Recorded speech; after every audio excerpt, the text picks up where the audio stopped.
Agora nós vamos conversar com Hélio Leitão, advogado, presidente da Comissão Nacional de Direitos Humanos da OAB. Olá, Hélio, bom dia.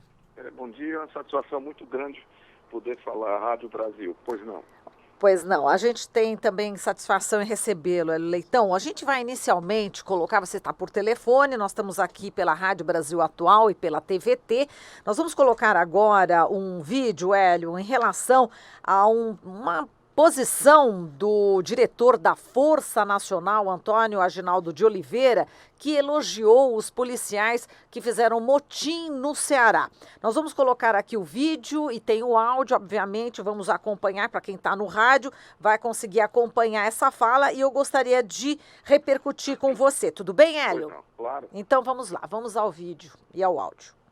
Encerrando essa paralisação hoje, podem ter certeza, os senhores vão sair daqui tamanho do Brasil, da forma que cantaram agora. Já são grandes, já são corajosos, é muita coragem fazer o que os senhores estão fazendo, não é para todo mundo, é aquela coisa, os covardes nunca tentam, os fracos ficam pelo meio do caminho, só os fortes conseguem atingir os seus objetivos. E vocês estão atingindo objetivo. Vocês movimentaram toda uma comissão de poderes constituídos do Estado cearense e do Estado brasileiro, do governo federal. Então os senhores se agigantaram de uma forma que não tem o tamanho, e é o tamanho do Brasil que vocês representam. Então, Deus ilumine os senhores novamente, o Sabino vai passar para a votação agora. Usem do bom senso, né? A sociedade cearense clama pela presença nossa de policiais nas ruas nesse momento. São centenas de mortes nesses últimos dias. Se os senhores não votarem, essas mortes não cessarão e atingirão os nossos amigos, os nossos familiares, os nossos entes queridos e pessoas inocentes. E acredito que nenhum de vocês quer isso. Então, voltemos às nossas atividades, acreditem no governo, acreditem no que está sendo pactuado, não serão covardes, será covardia do que foi pactuado, do que foi lido aqui, se não for cumprido. E como o Coronel Medeiros falou, a luta será pior, se isso não acontecer. Então a gente acredita no que foi pactuado, no que está escrito, e voltaremos à paz. Acreditem, vocês são gigantes, vocês são monstros, vocês são corajosos, demonstraram isso ao longo desses 10, 11, 12 dias que estão aqui dentro desse quartel em busca de melhorias da classe, que vão conseguir, tenho certeza disso, vocês são gigantes. É sem palavras para dizer o tamanho da coragem que vocês têm, que vocês estão tendo ao longo desses dias e que com certeza aumentarão ainda mais. Bom, portanto, nós ouvimos e vemos pela TVT e ouvimos pela Rádio Brasil Atual palavras do Antônio Aginaldo de Oliveira, ele que é diretor da Força Nacional, o coronel que esteve momentos antes dessa votação que decidiu-se pela volta ao trabalho. E, bom, a minha pergunta, Hélio Leitão, é em relação à postura desse diretor da Força Nacional, chamando os policiais que fizeram o motim de corajosos, gigantes, enfim, está se infringindo a legislação, no caso desse coronel, Hélio Leitão? Veja, o Ceará passou dias de horrores. Policiais amotinados, houve uma afronta à ordem jurídica, uma afronta às instituições em qualquer democracia do mundo. Força de segurança, força armada, não pode sindicalizar-se, não pode fazer movimento paredista, e o que nós vimos aqui no nosso estado foram cenas de horrores. Viaturas sendo tomadas de assalto, policiais amotinados, policiais desfechando 2 balaços contra o peito de um senador da República, ex-governador do estado, elevação vertiginosa dos índices de criminalidade. Chegamos à marca de quase 200 crimes violentos, letais, intencionais homicídios, latrocínios. Em uma semana foram momentos de horror. E essa declaração do diretor da Força Nacional, enaltecendo a conduta desses policiais fora da lei, desses policiais amotinados, é algo extremamente reprovável, senão perigoso. Nós estamos vivendo um momento no nosso país de empoderamento irresponsável de forças de segurança se transmudando em força política, o que é algo muito grave, é algo que põe em risco a democracia brasileira, as instituições brasileiras. Tivemos aqui no nosso estado a presença do ministro da Justiça e Segurança Pública, Sérgio Moro, que não teve, que sem nenhum pudor deixou de condenar o movimento paredista, foi evasivo, o que é uma sinalização inequívoca, e nós vimos o presidente Bolsonaro sinalizar como se o problema fosse apenas do estado do Ceará, e ele sinalizando, vamos usar a palavra certa, chantageando com a prorrogação do decreto de garantia de lei e ordem, com a permanência das forças de segurança. Isso é problema do governador, o governador que resolva, o decreto de GLO não é eterno, coisas assim, uma clara pressão, né, uma clara chantagem para que o governo do estado se rendesse ao pleito dos amotinados, não é? Então, como se o Ceará não fizesse parte da federação, como se o problema do Ceará não fosse o problema de todo o Brasil. O Brasil inteiro olhava e esperava e ansiava pelo desfecho que se daria aqui no Ceará. E, mercê da posição do governo do estado, da posição do governador Camilo Santana, que não se vergou, não se curvou à chantagem dos amotinados, o movimento paredista foi posto de joelhos e venceu a legalidade, venceu o Estado democrático de direito. Mas o risco institucional é muito forte. Nós temos visto a questão da segurança pública funcionar como instrumento de barganha política, como instrumento de pressão. Nós temos visto, como já disse, força de segurança virar partido político, polícia militar virar partido político. Isso é gravíssimo. Hoje, um dos pré-candidatos, e diria um dos mais fortes pré-candidatos à Prefeitura de Fortaleza para as eleições deste ano, é uma liderança política que nasceu no seio de uma greve como essa, no seio de um movimento paredista como esse, isso em 2011 para 2012, fins de 2011, começos de 2012, de modo que nós vemos isso com muita preocupação.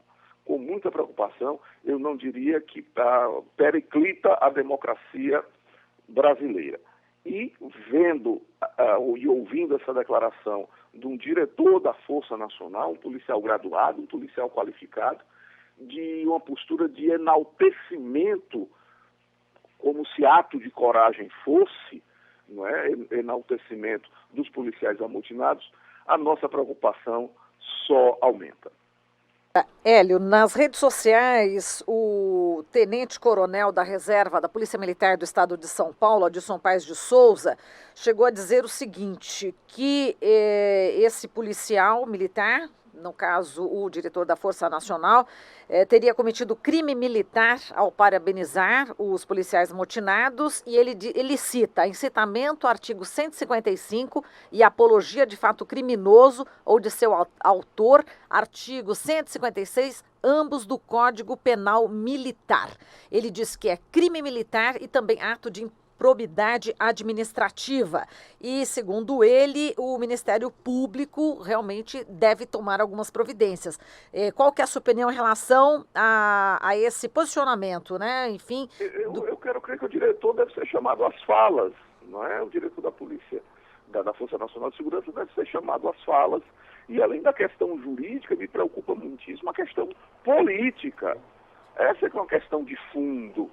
Afora a violação da hierarquia militar ou da legislação militar. O que há de muito mais grave nesse contexto é a questão de fundo, não é? Que é o estímulo, o incentivo a essa conduta. Policiais amotinados, policiais que agiram ao arrepio da lei, policiais que agiram à margem da lei, policiais que perpetraram atos criminosos, sendo elevados à categoria de heróis, de gigantes. São essas as expressões usadas pelo diretor no vídeo, né? Então, isso é de uma irresponsabilidade tremenda. A questão da segurança pública não pode ser partidarizada, não pode entrar no jogo da polarização que hoje contamina todas as instituições brasileiras. Essa polarização que contamina a vida política brasileira. A segurança pública não pode entrar nesse jogo. Não esqueçamos um dos maiores, o grande líder desse amotinamento, que não, e aí preciso fazer justiça, que contaminou uma fração da Polícia Militar, foi uma fração minoritária da Polícia Militar, isso deve ser dito. Esse levante foi promovido por um ex-deputado federal. Exato. O ex-deputado federal, o deputado Cabo Sabino, foi o líder do movimento, que foi deputado na legislatura anterior. Deputado federal cuja liderança nasceu também no movimento, no motim de 2011, 2012. Não é? Então, é algo que a consciência cívica brasileira, os democratas desse país, é a questão sobre a qual os democratas desse país devem se debruçar. Essa questão, e aí precisamos sim fazer um meia-culpa.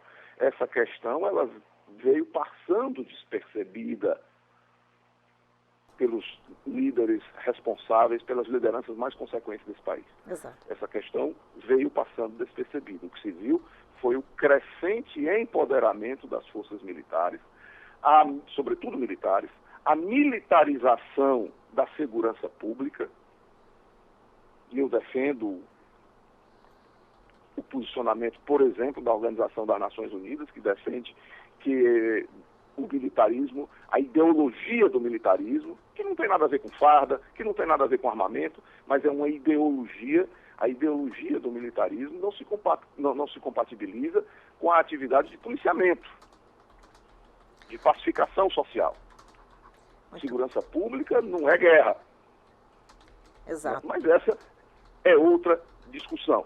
A questão é que os democratas desse país, as lideranças mais responsáveis, mais consequentes desse país, acabaram por negligenciar essa questão. E agora o problema há de ser enfrentado. Perfeito. Hélio, bom, falando da questão política, né, que é a questão de fundo aí, a gente tem inclusive aqui uma foto que foi divulgada também de ontem para hoje, uma foto em que mostra o ex-juiz Sérgio Moro, atual ministro da Justiça e Segurança Pública, no casamento desse coronel, né, desse coronel em questão, o Aginaldo Oliveira, juntamente casado, né, com a deputada Carla Zambelli, do PSL de São Paulo, que é fortemente ligada ao presidente Bolsonaro. Aí mais um ingrediente da política também engrossando aí esse tema, não é isso, Hélio? Não, isso é apenas mais essa fala do diretor da Força Nacional de Segurança, ela é mais uma verbalização, é mais uma vocalização do pensamento ou da falta de pensamento que ecoa do Palácio do Planalto. Ele não está dissentindo, não está divergindo da orientação que parte do Palácio do Planalto, não é? De confundir segurança pública com política de extermínio, de politizar a questão, na pior acepção da palavra, politizar a questão da segurança pública, empoderamento de força de segurança e jogando as forças de segurança no centro do debate político, brasileiros do debate político partidário. Não é? Então, se há algo que se possa dizer nessa questão é que as palavras do diretor da Força Nacional ele está sendo absolutamente coerente com a política que o governo federal sinaliza que o governo federal adota. Não é? Então não há, quanto a isso, eles estão acordes, quanto a isso estão tocando em sintonia fina. Exato. Bom, a gente viu uma foto aqui do ministro Sérgio Moro participando aí, comparecendo ao casamento, né, desse coronel. O ministro Sérgio Moro esteve em Fortaleza e não emitiu uma palavra só de condenação do motim. Ele esteve aqui num sábado, numa visita relâmpago, chegou pela manhã, 8 da manhã, 1 da tarde já estava de volta, e não evitou. Ele é muito cuidadoso. Evitou a palavra motim e não fez sequer uma censura a esse movimento. Uma censura. A ideia que se nos deixou é de que teve aqui para fortalecer o movimento. Essa foi a impressão que tivemos. Exato. Agora, em relação à anistia, né, qual que é a sua expectativa em relação aos... A minha expectativa é que o governo mantenha a sua posição. Os policiais. Não é? Que o governo do Estado mantenha a sua posição no que lhe compete, que é a anistia administrativa. Do ponto de vista penal, do ponto de vista criminal, isso é atribuição do Congresso Nacional. E o próprio presidente Rodrigo Maia já sinalizou no mesmo sentido. Não é? Já sinalizou no mesmo sentido. A anistia, nesse momento, seria um grande estímulo a outros movimentos paredistas. A questão hoje transcende em muito as fronteiras do estado do Ceará. E na condução desse caso, o Ceará deu, sim, um grande exemplo. Eu gostaria aqui, com a sua permissão, sim, de enaltecer também, e pode parecer que estou, como se diz aqui no Ceará, puxando brasas para a minha sardinha, e acho que estou mesmo, mas o papel determinante da Ordem dos Advogados do Brasil na mediação dessa crise. A OAB Ceará, não participei, não fui eu a participar pessoalmente, mas a OAB do Ceará, pelo seu presidente Reinaldo Dantas, participou dos grupos de mediação e teve um papel de protagonismo fundamental para cessar esse levante criminoso que houve entre as fileiras minoritário, movimento levante minoritário, frise-se, mas que tanta dor, tanta morte, tanto sangue derramou. Muito bem, agora do ponto de vista aí jurídico, o que pode acontecer com o diretor da Força Nacional, Antônio Aginaldo de Oliveira, na sua opinião? Eu acho que ele deve ser chamado às falas, eu acho que o Ministério Público deve instaurar procedimento para apurar o teor dessas declarações, para apurar o ânimo, a intenção do diretor com esse propósito. Eu acho que isso deve ser objeto de uma apuração. Perfeito. Hélio, a gente agradece aqui a sua participação. Forte abraço para você. Disponho sempre. Para mim é um privilégio poder participar do programa de vocês, um programa tão responsável, um programa de tanta qualidade e que procura tratar a notícia com isenção, sem nenhuma preocupação com o mercado, sem nenhuma preocupação outra senão fomentar a discussão, fomentar o debate. Muito obrigada por suas palavras. Um grande abraço, Hélio. Até mais. Bom dia. Bom dia. Falamos aqui com Hélio Leitão, ele que é advogado, presidente da Comissão Nacional de Direitos Humanos da OAB.